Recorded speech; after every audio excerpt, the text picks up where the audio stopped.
Kita ingin mengetahui bilakah Minggu Imunisasi Sedunia tahun 2015 disambut dan apa sebetulnya tujuan imunisasi sedunia ini diadakan? Terima kasih Alina. Sebagai pengenalan, saya ingin mengatakan yang sambutan Minggu Vaksinasi ini mulai dicadangkan pada Mesyuarat Technical Advisory yang ke-19 bagi rantau Pasifik Barat Pertubuhan Kesihatan Sedunia WPRO WHO pada Ogos 2010 di Manila. Jadi walau bagaimanapun sambutan vaksinasi mula disambut secara global mulai tahun 2012 termasuk di negara Brunei Darussalam selaku anggota negara di rantau Pasifik Barat ataupun Western Pacific Region. Dalam pada itu, masyarakat di negara ini secara amnya dan para pekerja kesihatan secara khususnya perlu mengemas-kini vaksinasi mereka. Ianya merupakan langkah awal bagi pencegahan, terutamanya penyakit-penyakit berjangkit seperti polio dan campak. Di samping itu boleh mencegah daripada berlakunya wabak penyakit-penyakit berjangkit tersebut. Oleh itu, sambutan Minggu Vaksinasi jelas boleh memberikan manfaat kepada setiap golongan masyarakat di negara ini maupun di negara lain. Bagi negara kita Brunei Darussalam dan negara-negara di rantau Pasifik Barat, Pertubuhan Kesihatan Sedunia akan menyambut Minggu Imunisasi atau Vaksinasi Sedunia setiap tahun pada minggu terakhir bulan April. Jadi itu acara tahun. Setiap tahun. Setiap tahun, Syahrizan ya. Dan pada tahun ini Pertubuhan Kesihatan Sedunia bagi rantau Pasifik Barat telah memilih tema sempena sambutan Minggu Imunisasi 2015, Vaccination is everybody's job, protect your community, iaitu vaksinasi adalah tanggungjawab bersama, lindungilah masyarakat Ketani. Jadi Minggu Vaksinasi ataupun Imunisasi Sedunia ini bertujuan untuk meningkatkan kesedaran tentang kepentingan imunisasi dan pada masa yang sama meningkatkan lagi mutu perkhidmatan penyampaian vaksinasi.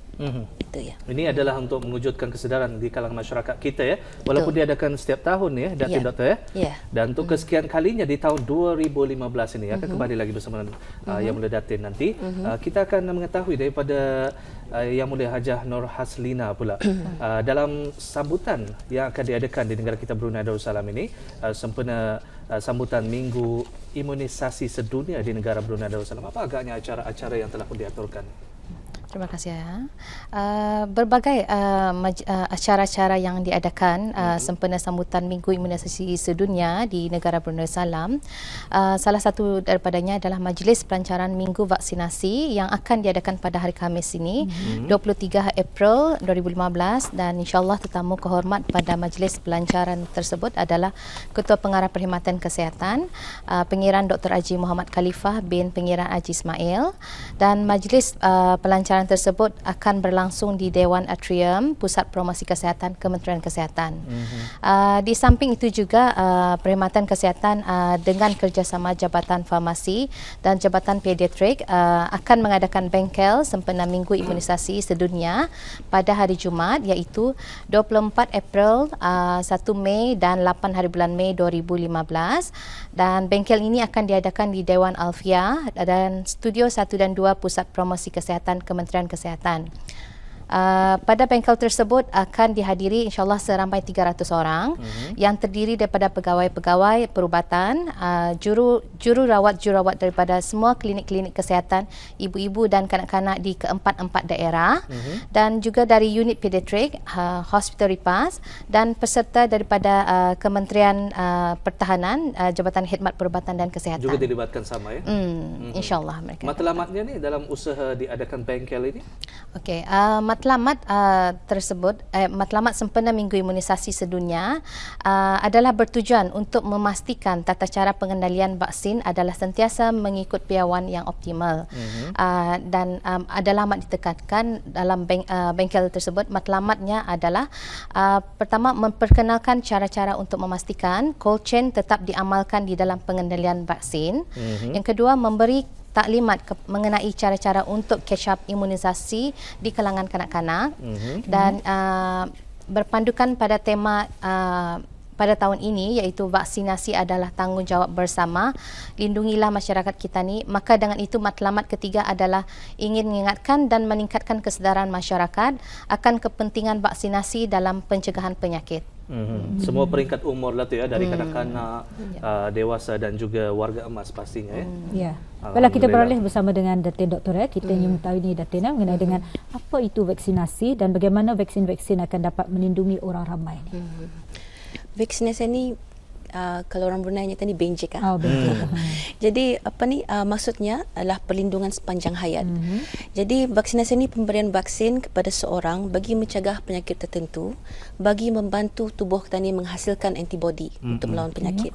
Jadi antibodi itu berfungsi sebagai pelindung terhadap penyakit-penyakit yang berbahaya. Okay. Menurut Pertubuhan Kesihatan Sedunia, pemberian vaksin dapat mencegah kira-kira 2 ke 3 juta kematian setiap tahun. Jadi dari peringkat kanak-kanak damit kepada warga emas, program imunisasi ini boleh mencegah penyakit, kecacatan dan kematian seperti contoh penyakit hepatitis A dan B ataupun radang hati, measles, campak, mumps ataupun yang kita ni panggil begok, polio dan tetanus, kencing gigi. Seterusnya, faedah daripada imunisasi ini boleh bukan saja kepada kanak-kanak, malahan juga kepada remaja dan orang dewasa, yang mana ianya memberikan perlindungan daripada penyakit-penyakit yang boleh mengancam nyawa seperti flu bermusim ataupun influenza, meningitis ataupun keradangan otak, dan kanser cervix yang lazimnya dihadapi semasa awal dewasa, alam dewasa. Jadi pemberian vaksin adalah merupakan strategi yang sangat cost efektif serta langkah yang mudah di dalam memastikan kesihatan diri sendiri, kita sendiri, ahli keluarga kita yang tersayang dan seterusnya masyarakat kita sekelilingnya terpelihara daripada penyakit-penyakit berjangkit. Seperti kata pepatah, mencegah adalah lebih baik daripada merawat. Jadi kita ni banyak contoh-contoh vaksin yang ada di Brunei Darussalam ya, seperti yang sudah kita maklum macam Japanese encephalitis, JE vaksin, seperti yang saya ada tadi yang selalu kita ni kalau kita ni nak kaji meningitis dan ini yang bakal diberikan kepada para jemaah tersebut. Yes, betul ya. Jadi dan juga sekarang ni mereka mengatakan hendaklah mengambil vaksinasi mengenai penyakit JE ya. Adakah ini dimestikan ni doktor? Sebenarnya vaksinasi untuk JE itu adalah digalakkan. Indah pulangnya orang mandatory. Sebab Kementerian kita ni ada stok-stok vaksin JE. Jadi kalau barang itu ada, why not kita ni mengambil kesempatan untuk mengambil. Lagipun di negara jiran sudah ada kes-kes JE. Jadi untuk pencegahan lah ya. Untuk pencegahan, yes. Kalau peringkat umurnya tadi tu doktor macam mana tu? Kanak-kanak 5 tahun ke atas boleh dibagi. Kalau ada peringkat sebenarnya boleh untuk 5 tahun ke atas ya, termasuk orang-orang dewasa, kecuali orang yang berpenyakit-penyakit kronik sepertinya ada kegagalan fungsi buah pinggang, itu memang di kontraindikasi, jadi vaksin itu tidak dapat dibagi. Jadi case by case. Tapi antara lain baiklah, itu antara lain mengenai vaksinasi dan vaksin-vaksin yang dapat melindungi orang ramai yang telah dikongsikan oleh Yang Mulia Datin Dr. seperti tadi. Di sini kita mengetahui program imunisasi yang dilaksanakan di negara kita Brunei Darussalam. Program Alhamdulillah negara Brunei Darussalam melalui Kementerian Kesihatan telah berjaya melaksanakan berbagai program vaksinasi kebangsaan ke arah mencegah penyakit-penyakit yang mengancam nyawa semenjak tahun 1950-an. Jadi program ini yang telah dapat memberi manfaat serta perlindungan kepada seluruh penduduk negara ini. Salah satu daripadanya adalah program imunisasi kebangsaan yang meliputi golongan ibu-ibu mengandung yang bertujuan untuk melindungi kesihatan ibu dan anak-anak dalam kandungan. Ada 2 suntikan yang akan diberikan pada ibu-ibu mengandung. Salah satu adalah tetanus vaksin yang akan diberikan 2 kali suntikan kepada ibu-ibu mengandung yang anak pertama. So dos pertama akan diberikan pada minggu mengandung kandungannya yang ke-28 dan dos kedua akan diberikan pada usia kandungan mencapai 32 ke 34 minggu. Itu dimestikan tu? Itu dimestikan pada yang anak yang pertama. Jadi suntikan yang kedua mereka akan diberikan suntikan influenza iaitu demam semusim. Ini sekali setahun saja. Tapi kalau ibu-ibu yang ada alahan telur ataupun eczema teruk, anda kami yang bagikanlah tu. Okey. Yang kedua, bagi anak-anak damit dan kanak-kanak yang berumur 5 tahun ke bawah, mereka ada diberikan jadual yang telah ditetapkan, seperti macam kalau diorang baru lahir, jadi vaksin Bacillus Calmette-Guerin BCG akan diberikan pada mereka, dan kanak-kanak yang berumur 2 bulan, 4 bulan dan 6 bulan, anak damit ini akan diberikan injection 6 dalam 1, iaitu DTaP, IPV, HIP and hepatitis B yang merangkumi dipteria. Jadi semua ni 6 ni. Dipteria, tetanus, Asclepios, hepatitis B, Haemophilus influenza B, HIP dan polio. So ini akan diberikan pada umur 2 bulan, 4 bulan dan 6 bulan. Dan umur setahun diorang akan diberikan suntikan measles, mumps, rubella, dan juga HIP dos tambahan. Dan umur setahun 6 bulan iaitu 18 bulan, suntikan MMR lagi kena bagi dos tambahan kepada semua kanak-kanak ini. Dan umur 5 tahun akan diberikan DTaP IPV 4 dalam 1 iaitu dipteria, tetanus, Asclepios dan polio. So ini untuk kanak-kanak yang 5 tahun ke bawah. Yang ketiga, Kementerian Kesihatan juga memulakan program vaksinasi human papillovirus HPV bermula pada tahun 2012, yang mana semua kanak-kanak berumur 11 tahun sehingga 13 tahun ini akan diberi suntikan HPV. Bukan juga kanak-kanak yang 11 hingga 13 tahun, wanita yang berumur tidak melebihi 45 tahun pun dapat menerima suntikan HPV. Betul dia. Kategori-kategori yang telah pun diberikan untuk suntikan tersebut. Ada lagi? Tadi Datin Doktor sudah menyebut tentang suntikan JE. Jadi golongan yang berisiko tinggi macam penyakit kencing manis, darah tinggi, yang mempunyai masalah paru-paru, asma, mereka akan diberikan suntikan influenza, pneumococcal, Haemophilus influenza B dan Japanese encephalitis juga di pusat-pusat kesihatan. Dan tapi ada yang bertanya ni, kalau anda mengambil injection itu macam JE patutnya, apa risikonya tu kalau anda mengambil? Risikonya dia pulang terlampau memudaratkan darah durang. Tapi sebelum kami memberi suntikan arah durang, kami tanya tu adakah durang mempunyai alahan telur, sama je tu macam influenza. Jadi kesan sampingan suntikan itu saja yang kami tekankan. Sekiranya macam durang ada mempunyai demam panas, so dibagi makan ubat paracetamol tu. Kalau boleh saya menyambung tadi yang soalan Alina tadi tentang risiko. Sebenarnya risiko vaksin itu ada daripada kesan sampingan.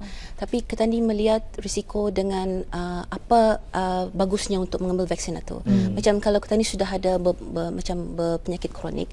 Jadi vaksin-vaksin yang tertentu seperti yang disebut oleh Haslina tadi, macam meningococcal, pneumovax 1 harus diberikan. Dan untuk JE vaksin ini pun sebab ia pun macam bergunakan sebab kita ni sentiasa terdedah dengan orang-orang barangkali ada membawa virus itu. Betul. Ya, macam itu. Baik, di sini kita ketahui juga vaksinasi dos tambahan dan sampingan cara merawatnya juga. Doktor. Kalau kita ni benjakan ni yang selalu kesan sampingan yang sering dihadapi ialah bengkak. Pada tempat yang benjik itu. Jadi bengkakan ni ialah sebenarnya insyaAllah just macam perkara mudah saja, biasa.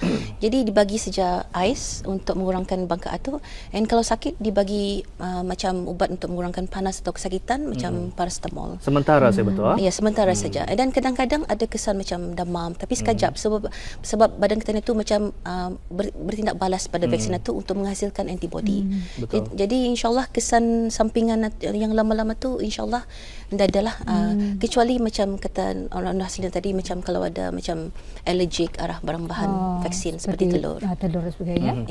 Baik, sebelum kita mengakhirinya, di mana tempatnya mendapatkan vaksinasi ini? Alhamdulillah, Kerajaan Kebawah Duli Yang Maha Mulia melalui Kementerian Kesihatan amat peka dan bermurah hati memberi vaksinasi ini secara percuma bagi rakyat dan penduduk tetap negara Brunei dalam menjalankan program imunisasi. Jadi bagi orang ramai yang golongan yang berisiko tinggi, bolehlah mengunjungi pusat-pusat kesihatan dan pusat vaksinasi kebangsaan di seluruh negara, dan yang suntikan bagi kanak-kanak yang berumur 11 ke 13 tahun, ini di sekolah diorang masing-masing. Dan kanak-kanak dan ibu-ibu mengandung biasanya kami beri suntikan ini di bahagian perkhidmatan kesihatan ibu-ibu dan kanak-kanak di pusat-pusat klinik-klinik kesihatan seluruh negara, dan klinik-klinik keluarga di kem Angkatan Bersenjata di Raja Brunei pun memberi suntikan arahan untuk kanak-kanak tersebut. Ya. Baiklah. Jadi mungkin untuk terakhir dari Datin Doktor sendiri mungkin ada nasihatnya. dan nasihat. Okay. Sebelum itu saya ingin berkongsi pencapaian negara kita dalam pelbagai aspek dalam program vaksinasi dan pencegahan serta pengawalan penyakit berjangkit ataupun infectious disease. Misalnya negara kita diisytiharkan sebagai mencapai kurang daripada 1% kes kanak-kanak yang dijangkiti virus hepatitis B pada Jun 2013. Negara kita juga telah diisytiharkan sebagai negara-negara bebas daripada polio pada Oktober tahun 2000. Dan negara kita juga telah dikeluarkan daripada senarai negara-negara di seluruh dunia yang masih mempunyai kes-kes tetanus atau kencing gigi terhadap ibu dan anak semasa melahirkan, yakni maternal dan neonatal tetanus. Jadi paling terbaru lagi pencapaian kita ni pada bulan Mac lepas, negara Brunei Darussalam adalah antara tiga buah negara di rantau Pasifik Barat yang telah diisytiharkan sebagai negara yang mencapai status penghapusan penyakit campak ataupun measles eliminated. Jadi inilah satu yang sangat membanggakan. Jadi dengan pencapaian ini tidak bermakna kita harus mengambil mudah serta leka dalam menjayakan program imunisasi kita, kerana dengan era globalisasi dan kemudahan serta kecanggihan pengangkutan udara, laut dan darat pada masa kini, kita adalah tidak kecuali daripada ancaman penyakit berjangkit selagi masih wujud di sekeliling kita. Jadi dari itu sokonglah program imunisasi serta inisiatif pemberian vaksin di negara kita ini, kerana ia telah terbukti berkesan serta sangat penting dan memberikan implikasi positif terhadap negara Brunei Darussalam, iaitu dapat memberikan perlindungan atau pencegahan secara awalnya bukan saja kepada seorang individu itu tetapi juga individu-individu sekelilingnya. Jadi bagi sebarang pertanyaan tentang program vaksinasi di negara Brunei Darussalam, orang ramai bolehlah menghubungi Healthline Kementerian Kesihatan di talian 145 atau email kepada env.health@moh.gov.bn. Itulah dia. Pencegahan lebih baik daripada mengobati, Doktor. Baik, terima kasih kepada dua tetamu kita. Mudah-mudahan ini akan mengambil tempat dengan jayanya acara-acara